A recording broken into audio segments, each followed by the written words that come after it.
Hello everyone. तो आपका CTET का एग्ज़ाम 21 जनवरी 2024 को है और बहुत सारे स्टूडेंट्स ऐसे होंगे जिन्होंने सीटेट का एग्ज़ाम पहले दिया होगा और किसी कारणवश उनका क्वालिफाई नहीं हो पाया। बहुत सारे स्टूडेंट्स ऐसे भी होते हैं जिनका सिर्फ 1-2 नंबर से सीटेट का एग्ज़ाम रह जाता है और बहुत सारे फ्रेशर्स भी आप लोग हो गए हैं। तो जो फ्रेशर्स है, पुराने स्टूडेंट्स हैं, सबके लिए मैं जो है ये टिप्स देने जा रही हूँ। मैंने पहले भी वीडियोस बनाई है, तो आप सबको ज़रूर देखिए अपना एग्जाम देने से पहले। ये आपके लिए बहुत ही ज़्यादा बेनिफिशियल रहने वाला है।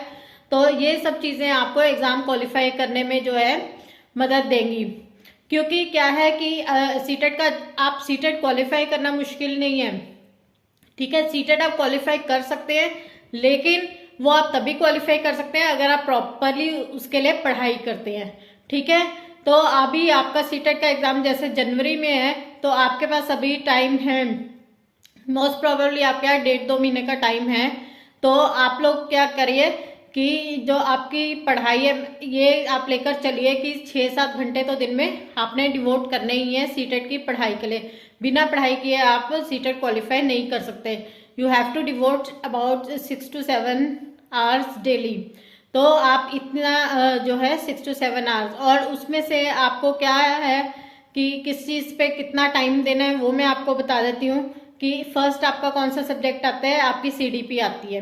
तो CDP is a securing subject, तो आप उसमें स्कोर कर सकते हो। लेकिन सीडीपी ऐसा सब्जेक्ट है जिसे आप लर्निंग करके नहीं कर सकते, रोट मेमोरी से नहीं कर सकते, आप रट्टाफिकेशन नहीं कर सकते, आप लर्न करके नहीं जा सकते सीडीपी।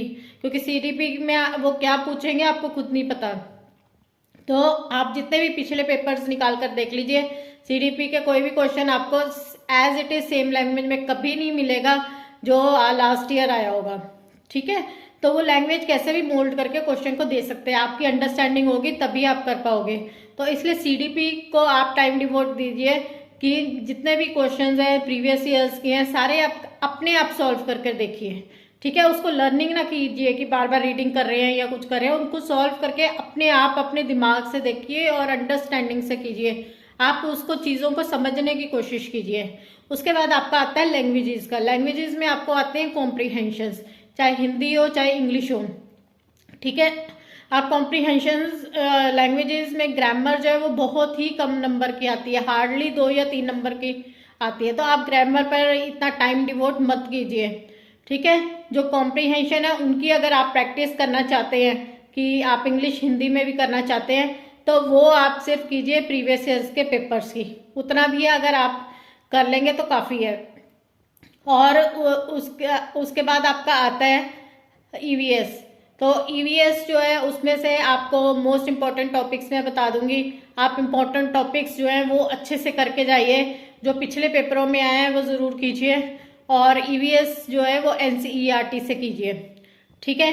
क्योंकि नहीं तो हमें नहीं पता होता क्वेश्चन कहाँ से आए। आपका जो 1 to 5 एनसीईआरटी है वहीं से आते हैं क्वेश्चन, तो आप वो जरूर अच्छे से करके जाइए। और उसके बाद मैथ्स आता है आपका, तो मैथ्स को बिल्कुल छोड़कर मत जाइए। क्योंकि बहुत सारे स्टूडेंट्स ऐसे होते हैं, स्पेशली फीमेल, वो सोचते हैं कि मैथ्स को हम छोड़ देते हैं, चलो बाकी सब सब्जेक्ट्स कर लेंगे। नहीं, मैथ्स को आपने सेम प्रायोरिटी देनी है और अच्छे से करके जाना है। वो भी आप प्रीवियस ईयर्स के पेपर से कीजिए। तो ये होगी बात सारे सब्जेक्ट्स की। और उसके बाद आप लोग साथ के साथ जो प्रीवियस ईयर्स का पेपर है वो एज अ मॉक टेस्ट दीजिए, ठीक है। मॉक टेस्ट से जरूर प्रैक्टिस कीजिए, क्योंकि अगर आप मॉक टेस्ट से करेंगे, एक तो स्पीड लिमिट आपकी होनी चाहिए 150 आपको मिनट मिलने हैं, सॉरी आपको जो है टाइम मिलना है, 150 नंबर का आपने पेपर करना है और 150 ही आपके क्वेश्चन होंगे, ठीक है। जिसमें आपको टाइम कितना दिया जाता है, 2.5 घंटे का। तो उसमें आपको जो 150 क्वेश्चन अटेम्प्ट करने हैं वो आपको आपके टाइम लिमिट आपको देख के प्रैक्टिस करनी होगी। नहीं तो आपके आता भी होगा, अगर आप छोड़ाओगे तो आपके सीटेट में जो है मार्क्स कम हो जाएंगे। तो सीटेट में आपको ये पता है एक एक नंबर मैटर करता है, बिकॉज एमसीक्यूज आते हैं, तो आपकी कोई नेगेटिव मार्किंग नहीं है, एक एक नंबर जो है सीटेट में आपका मैटर करता है। तो आपको जो है टाइम के लिए और जो है मॉक टेस्ट की प्रैक्टिस जो है ज़रूर करनी है। क्योंकि मॉक टेस्ट करने से जितना आप नंबर मॉक टेस्ट में अपना आपको लेके आएंगे, उतना ही आप सोचिए कि वहाँ पे आपके आने वाले हैं या उससे थोड़े कम ही आएंगे। क्योंकि हमें नहीं पता होता कि पेपर वो हार्ड डालेंगे या इजी डालेंगे। तो इसलिए मॉक टेस्ट की प्रैक्टिस ज़रूर कीजिए। और अगर आप देखिए मॉक टेस्ट की प्रैक्टिस करके कि कहाँ कमी है आपकी, तो उसको पूरा करने की कोशिश कीजिए। इस तरह से प्रैक्टिस कीजिए, मैं आपको श्योरिटी देती हूँ कि आपका सीटेट ज़रूर क्वालिफाई होगा। और जो भी बाकी भी इंफॉर्मेशन है मैं आपको देती रहूँगी। जिन लोगों ने चैनल को सब्सक्राइब नहीं किया, सब्सक्राइब कर दीजिए, बेल आइकन को ज़रूर क्लिक कीजिए, ताकि जो भी नोटिफिकेशन और अपडेट्स हैं वो आपको साथ के साथ मिलते रहे और मेरे साथ जुड़े रहिए। ठीक है, आज के लिए इतना ही काफ़ी है। Thank you.